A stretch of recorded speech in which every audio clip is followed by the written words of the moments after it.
Hey, everybody who's listening. I'm Jason Smith, and I'm the parliamentarian of the U.S. House of Representatives, um, one house of the bicameral legislature within the United States. Um, and I'm really excited to be part of the Tech Forum. And um, it's my belief that bringing these parliaments together, um, connecting on all of these issues of modernization, and collaboration and the difficulties in the 21st century of maintaining a coming together of people, which is a Congress and which is a parliament, is so important for a number of reasons. And what I want to do today is I'll tell you first just a tiny bit about my role and what I do. And first of all, that I'm a parliamentarian in the U.S. House, which is not equated with a member of parliament. I'm actually an officer of the support staff here in the House. So I'll tell you a bit about my role, and then I'm going to get into some of the initiatives that the House has been taking to modernize itself. I'll focus a little bit on AI, and I'll focus on a couple of other initiatives from the current Congress, and I'll even explain a little bit about how our rules change and how that even comes about on an every 2-year basis. And then I'll be done, and I'll be very much looking forward to question and answer period, and also to hearing and listening to other presentations from my counterparts in other parliaments. So a little bit about my role. I, again, am the House parliamentarian.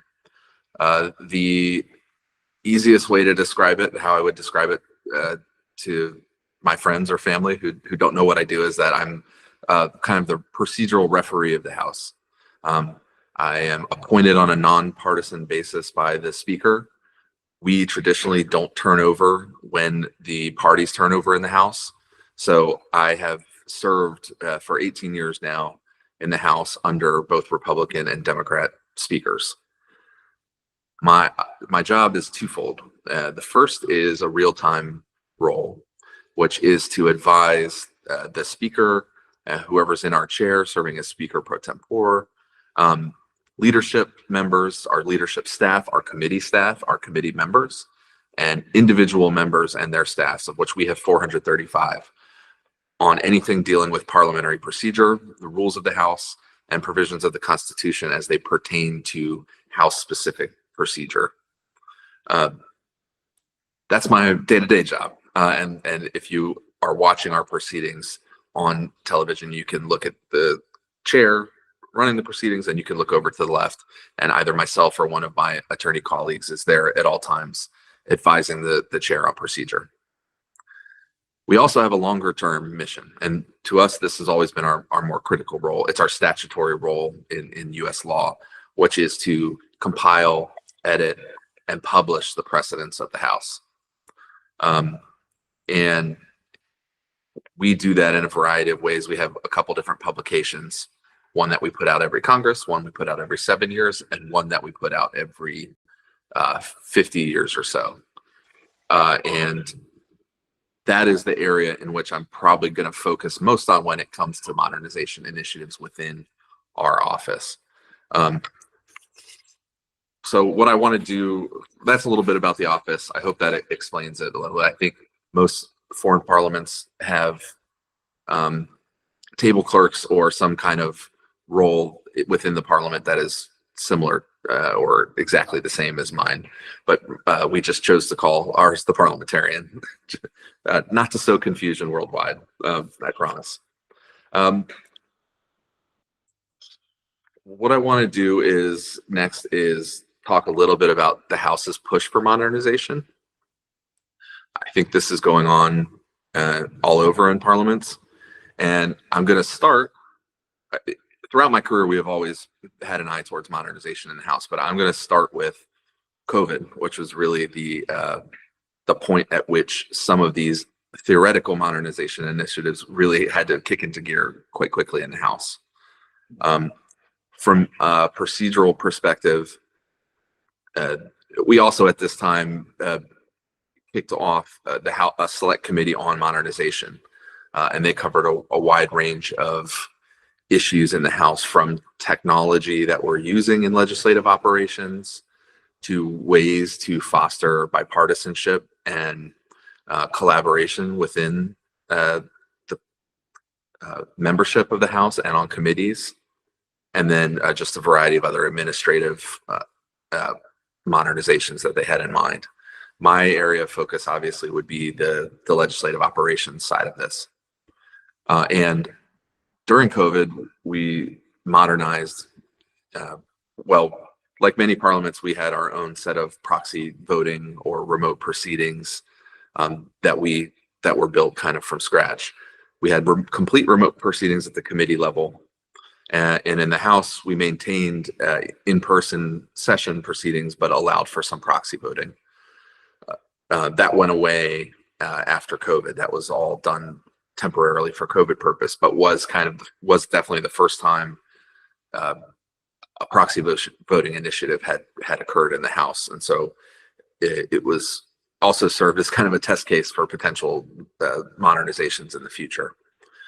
The one that has had staying power on the legislative operations side was our bill referral process. And I'll take a quick step back to say that in the U.S. House,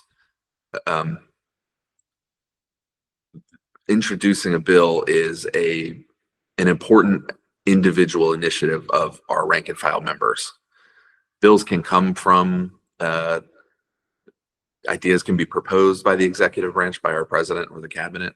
Ideas can be originated from our leadership members or from our committee chairs. But every member has the ability to introduce bills of their own initiative, and they do. And to the extent of an average of about 10,000 every 2 years for Congress. Prior to COVID, those had to be all introduced by hand. So the member basically had to come, sign it, and drop it off in a physical wooden box that we call the hopper that sits there on the floor. It's named after a grain hopper. And you drop your bill in the hopper, and it gets a bill number, and it gets referred to committee, which is a function that we handle as the speaker's agent. And we would do that about 10,000 times for Congress. Obviously, this was not feasible during COVID when most members were not on the floor, and there was, especially at the beginning, kind of uncertainty about even the transfer of paper, the touching of paper by a number of hands. So the clerk's office in particular established an electronic introduction method for the House, which may seem like an innovation whose time had already come, but was a very big deal for us in the modernization area. And it has remained, it was made permanent, and so it's remained even after COVID. And the clerk has gone through when it first started out, it was just basically an email inbox where you could send the bill and have some kind of verification from staff, and that bill would be introduced if emailed at the right times. Now they've upgraded to a more standardized submission form electronically with kind of similar or even better verifications, and that process has taken over. Probably about 1% of bills now, and that may even be that's probably a high estimate. 1% of bills are introduced by hand through the physical wooden hopper that we used to use 5 years ago. So this has become a huge modernization initiative in the House. And I mention that because one byproduct of it, or let's just say there's a correlation, that at least 1,500 extra bills have been introduced every Congress since we had the electronic hopper. And so I think it's very appropriate to conclude that the ease of submitting measures electronically has led to the submission of more measures, of more bills, and it has created a lot more work for those of us on the administrative end of processing those. For us, of referring the bills to committee, which is very, very important in the U.S. House. The referral of bills to committee can dictate how the chance of success that bill has of passing the House and even becoming law eventually. And so for us, for referring those bills, it created a lot of extra work, and for the clerks that process them as well. So I'm going to come back to that in a little bit and talk about one of our potential AI use cases as we continue to modernize into our 119th Congress. So the current Congress that in which we're in the first year of. Well, I will go then. So I will turn next to. So that's where we have been leading up to this Congress. At the same time, the Modernization Committee in the House continued as a subcommittee of the Committee on House Administration, and is continuing to focus on all of those same areas I mentioned. One of which, though, is AI and the potential use of AI in the House, and they're looking at it comprehensively for all kinds of reasons. Again, I'm focused more on the specific role that I have and legislative operations a little more generally. And so, again, another procedural step back. Our U.S. House is not a continuing body. We reconstitute every 2 years. We come together every 2 years with an entirely new set of members. We elect a new speaker, and we adopt a new set of rules. The Constitution, our Constitution, empowers the House and Senate to govern the rules of their own proceedings. And so the House has a lot of leeway in how that's done. And in recent years, and particularly in the 119th Congress, part of the focus has been on modernization. There were two new modernization initiatives in our rules for this Congress. One I'll just touch on briefly. It's fairly straightforward. We codified and standardized electronic voting in our committees. There have been some pilot projects over the last few Congresses with committees using electronic voting systems. We've had one in the House chamber for a long time, but not in committees. And now the ability for committees to procure electronic voting systems and vote electronically is now standardized in the House rules. And I think that was an important development for the committees that want to use it. Some still don't. Some find it much more efficient, and it's been widely praised. We haven't heard any real complications with it thus far, but very straightforward, right? The other is some formal mention of addressing artificial intelligence and setting up initiatives within each of the House offices. And that's in our House Resolution 5, which lays out our rules package.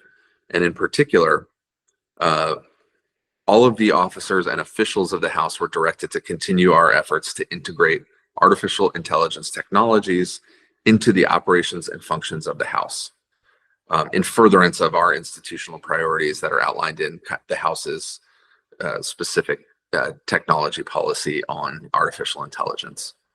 And that lays out a number of buzzwords, but important ones, and important elements of developing AI systems, guardrails, robust human oversight and management of it, and such. But as one of the officers or officials of the House, this directs me in particular to incorporate some of these technologies or to work on continuing our efforts to do so within the office. Aside from having that directive, that's already something that myself and my colleagues are interested in. And so I want to speak to two specific initiatives within that directive that we are focused on for this Congress for this next 2 years. The first is to tie it back to the bills, which I swear wasn't just speaking about that ad nauseum to bore you all. The bills are an important, the bill referrals are an area which we see as potentially streamlining some of the the most work intensive parts of our day-to-day work. If we're getting right now, we're getting about 40 to 50 bills a day that are introduced at the beginning of a Congress. That starts to slow down a little bit by the time you get to late spring. Those bills are referred based on our Rule 10, which deals with all of the jurisdiction of the various committees, as well as stare decisis. So we rely on prior referral precedent in order to determine future referrals. And specifically, we research prior referrals on congress.gov, which is the House's information repository for bills and other legislative information. What we are hoping to work with some of our more technologically inclined offices within the House on this Congress is to potentially develop an internal tool that would assist our office with bill referrals, not replace it, but assist with it in terms of setting up some of the rules that we use, having the available database and searchability enhanced by AI, so that we can come up with the most accurate precedents that would serve us when we're referring future bills. The hope would be that would allow us to cut down the number of attorneys that we need to review each particular bill, an effort that probably takes us an hour to 3 hours every day, and often is the last thing we're doing. So it often keeps us here late at night, and then keeps our administrative bill clerks also here late at night, because they have to wait for us to be able to process their portion of the legislative measures introduced on that day. So that's just one initiative that feels quite tangible, and potentially, because the data is already all available, not a difficult use case to really test out and to see if it works. I admit that I keep testing out ChatGPT to see if it can refer bills accurately, and it's not there yet, at least. So having, I think, an internal tool to help us with the process, our office would be helpful. A second one, I also mentioned our longer term mission, the compiling, the editing of the precedents of the House. And I don't want to go too in the weeds on how we do on our process for the precedents, though I'm happy to, if any community members or any participants are interested in that, in a more detailed discussion, I'm happy to engage on that individually with anybody. So please don't hesitate to reach out to me through Bússola Tech or otherwise. But I will just say this about it. We basically are taking the material from the session of that day, from the congressional record. We are marking down the significant parliamentary events. We are then recording them in our own internal database, which also contains our secondary notes on it, things that were not part of the actual precedent on the floor, but were part of our research and part of our analysis. It helps us to analyze similar events in the future, and helps us to look back at what we were thinking of at the time and other precedents from even farther back that we were focused on. We eventually then take that, put it in publishable form, and that becomes our various publications that I mentioned at the outset of our conversation. What we would like to pursue as a use case, starting sometime within the next 2 years, but there's also an associated technological discussion about merging to the cloud, things like that. Other things we need to talk about with our database work. But leaving that aside, again, we have all of our publications from the past going all the way back to the early 1900s. The first published books of precedent are all available online already. The ability to integrate that through AI with our internal database that has not only the precedents, but also our internal notes, would really augment our capability to come up with precedence research that we need to sometimes come up with on the fly in real time when we're advising the chair on the floor. That's the most tangible use of it that you could see on a day-to-day basis. It also would allow us to really make sure we're integrating when we're compiling and publishing new sets of precedents, building off of what we already have and making sure that nothing is left out. And our current capabilities are okay, but integrating that into with AI, I think would really have great potential to enhance that process for us internally, and then taking out our own personal notes, potentially able to translate that into a broader tool for use by legislative staff with just the publicly available information. And that is important to think about, as well as we have more and more turnover at the member level in our House and at the staff level. Learning legislative procedure, learning legislative operations is something that takes time and experience. And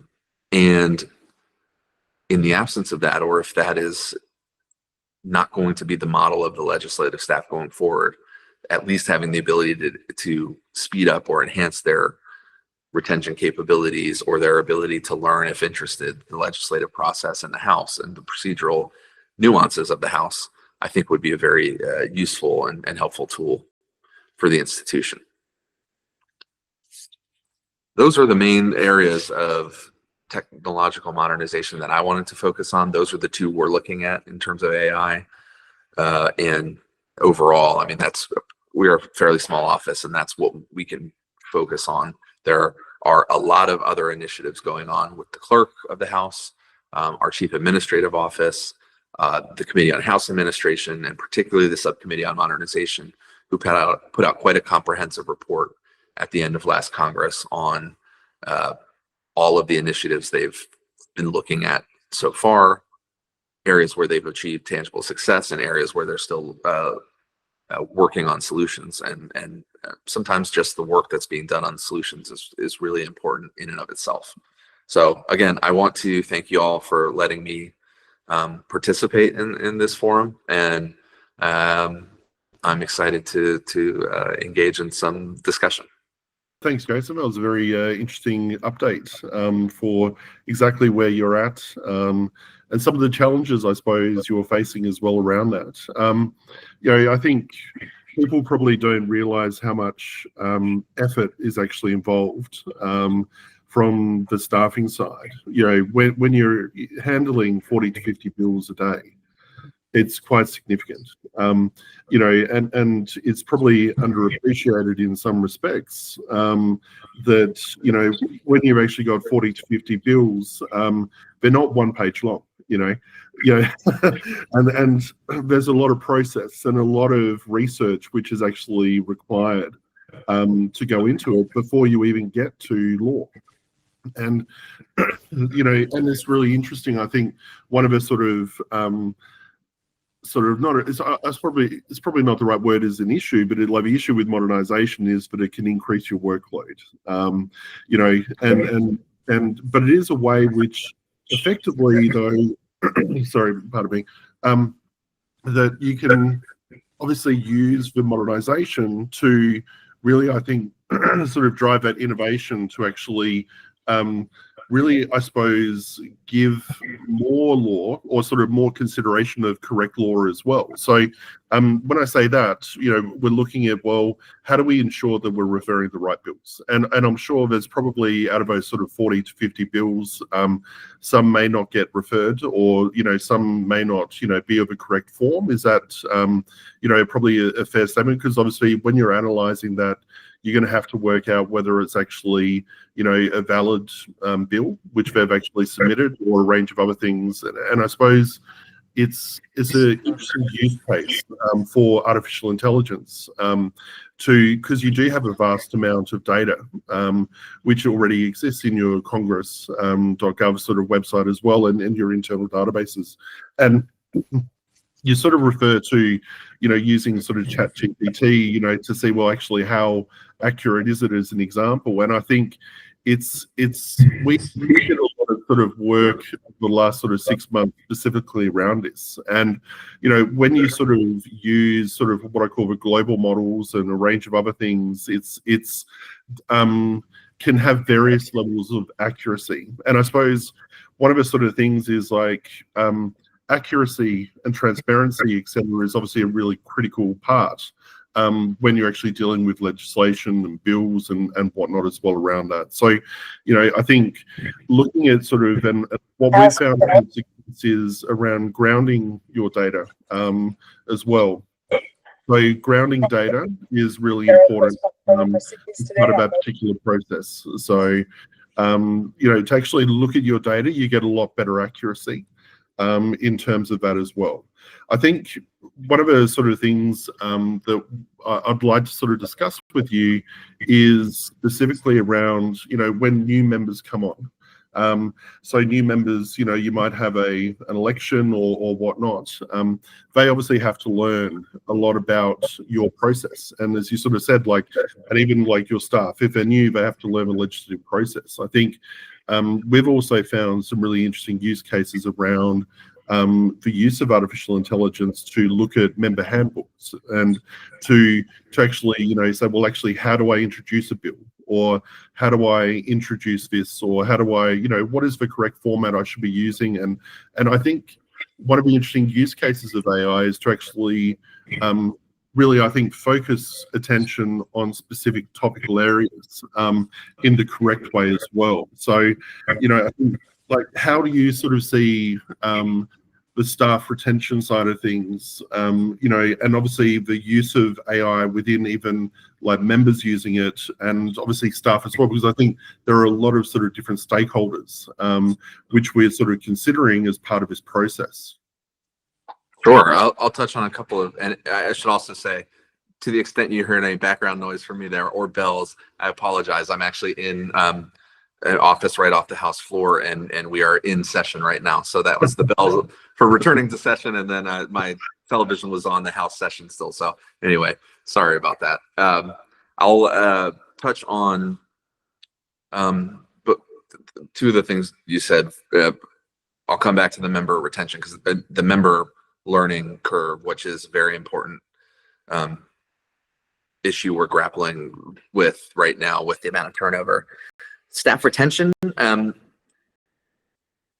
is not a problem in our office in particular. We have a lot of dedicated, we have a small kind of tight-knit family almost environment in our office. It is a much bigger problem for the member offices and the committees, and there's always been a reliance on mentorship and teaching over time and an apprenticeship model for how you learn complex parliamentary procedure like this. And for example, I would say it takes an attorney in our office about 6 years to become a fully fledged parliamentarian. And that can be, and if you translate that out to the member staff and the committee staff, there's a lot of trouble retaining people for longer periods of time than that, or entire careers, which is what we hope to be able to achieve. So I don't know yet how much that trend continues to or stalls or reverses, but if it continues or even stays the same, there has to be some kind of different approach to make sure that we're not losing our ability to actually conduct parliamentary proceedings in an accurate way, like you said. And that is an area where AI and other modernizing tools can hopefully augment or supplement or speed up the learning curve. And to dovetail that with another area where the House has been trying to modernize is not in a technological sense, but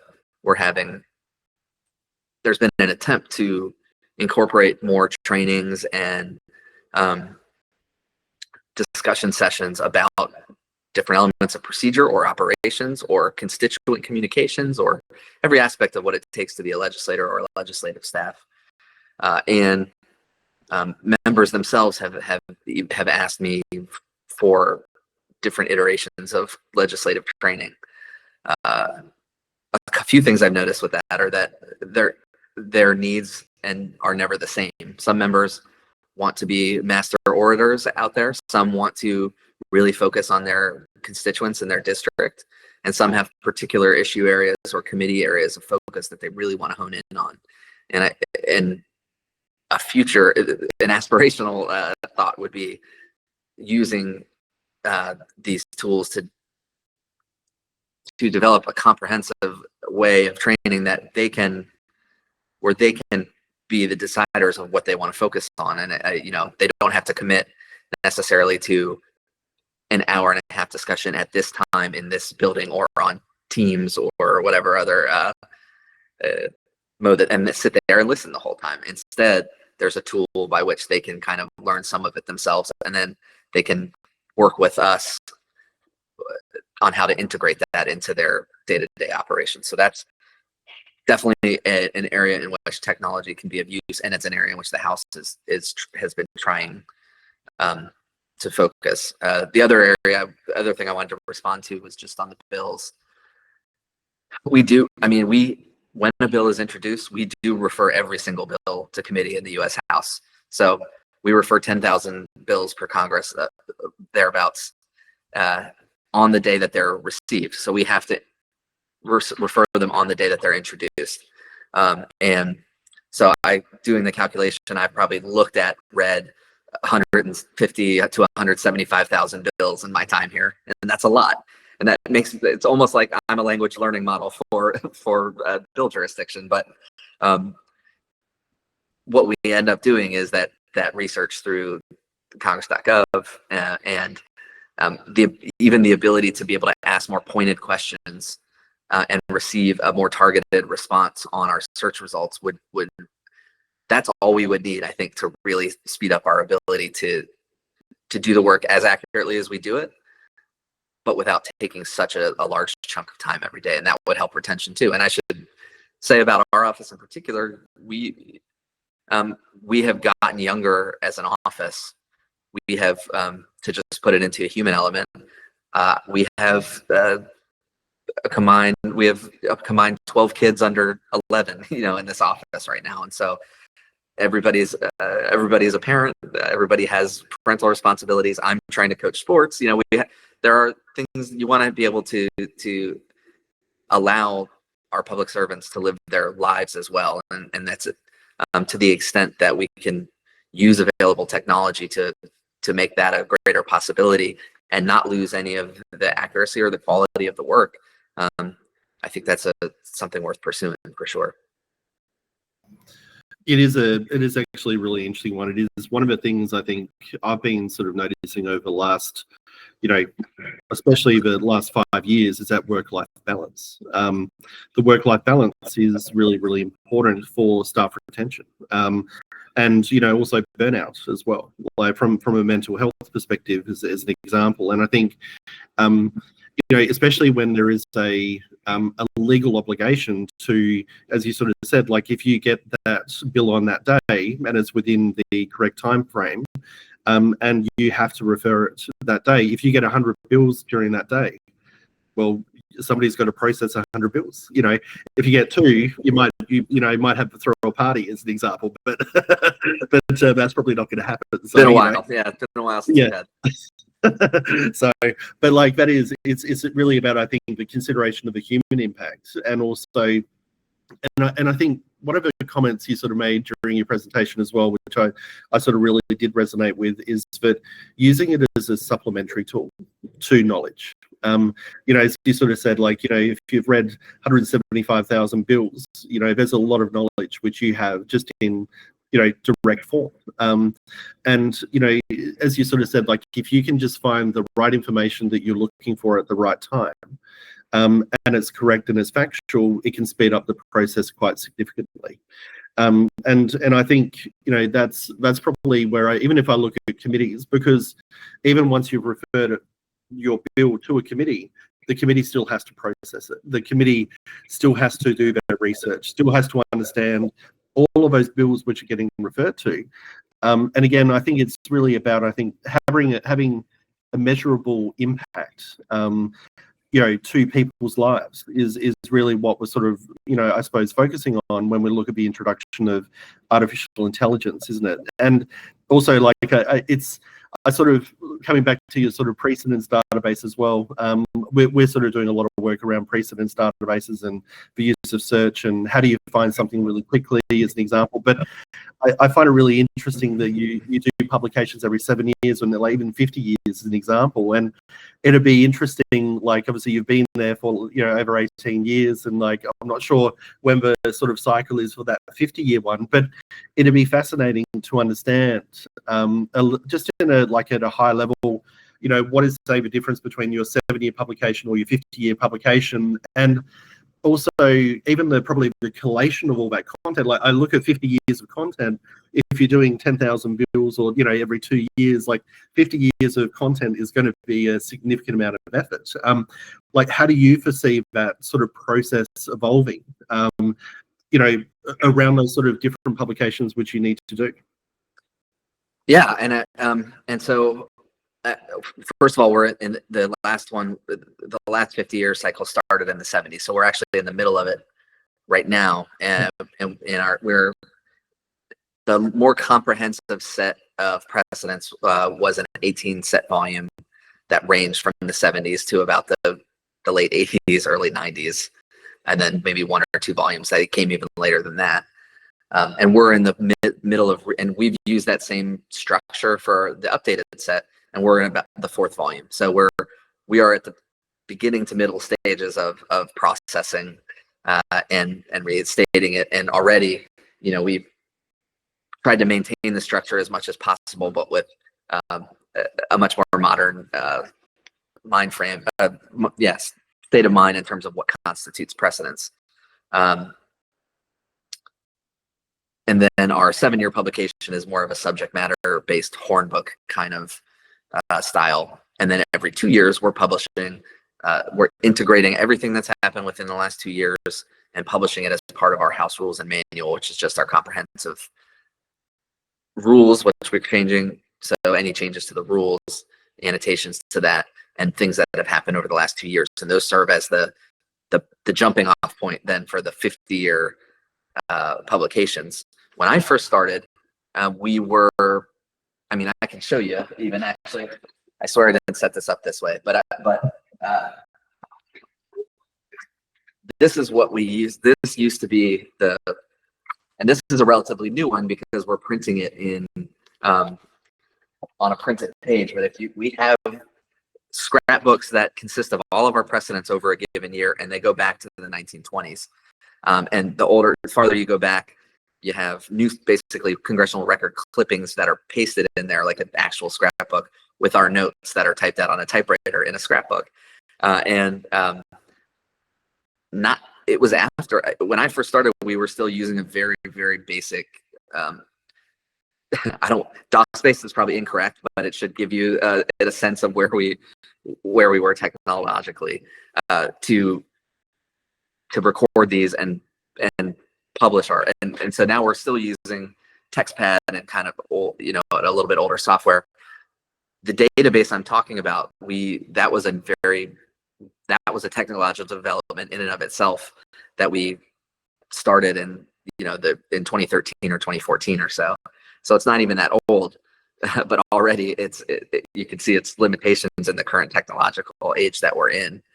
From a work standpoint, AI could really, we're inputting all of that data. We're inputting the congressional record page, the date, who was the speaker, who was in the chair at the time this event happened.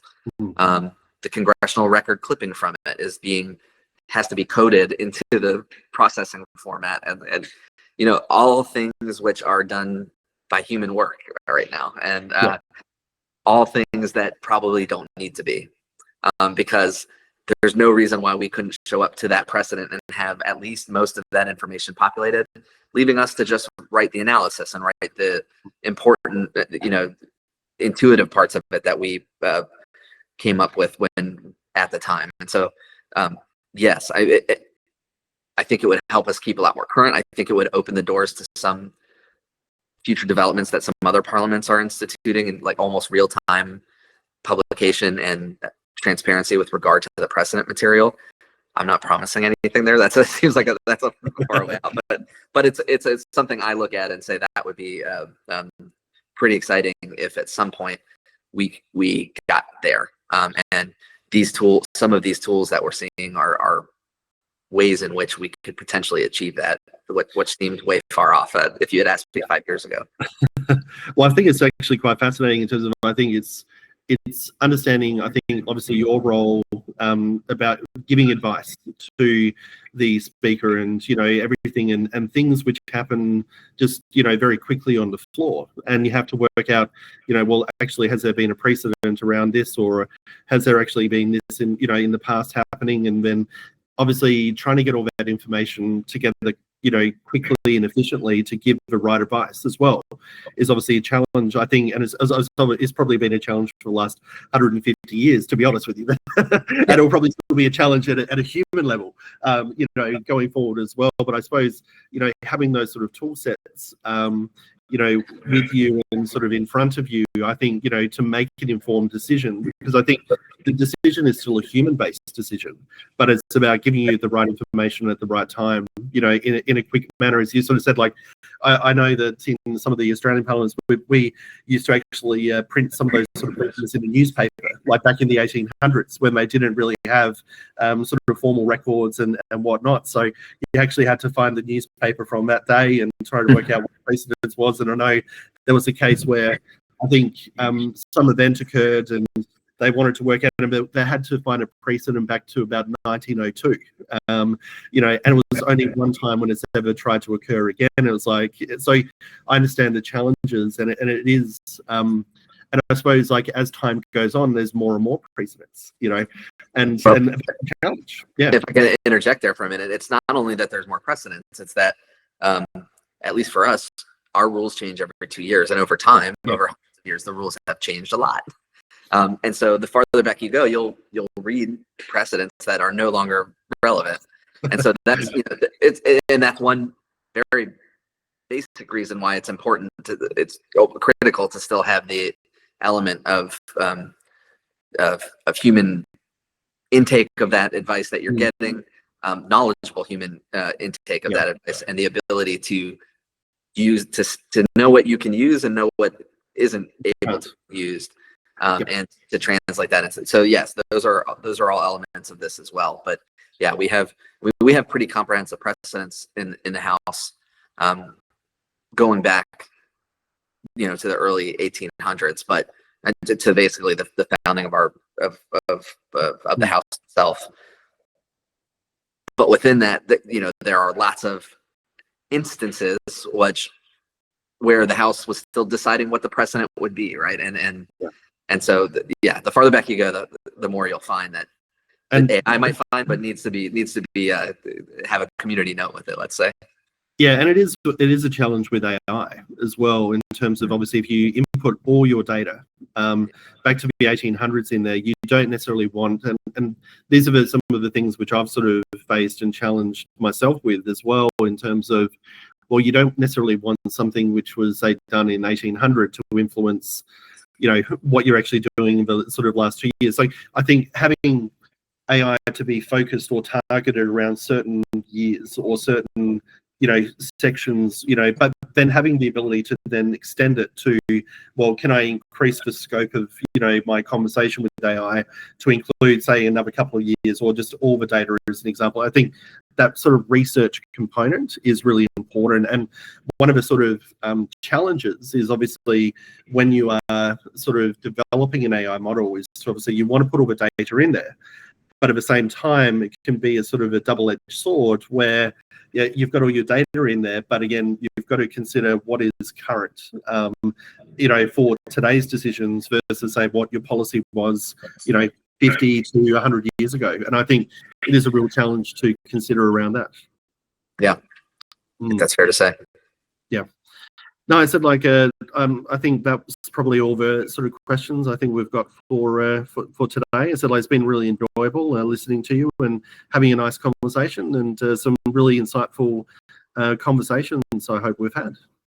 Agreed. Always good to touch base with you, Jonathan. And and I appreciate, again, just one last time, my ability and the House's ability to participate in this forum and hopefully in the future as well.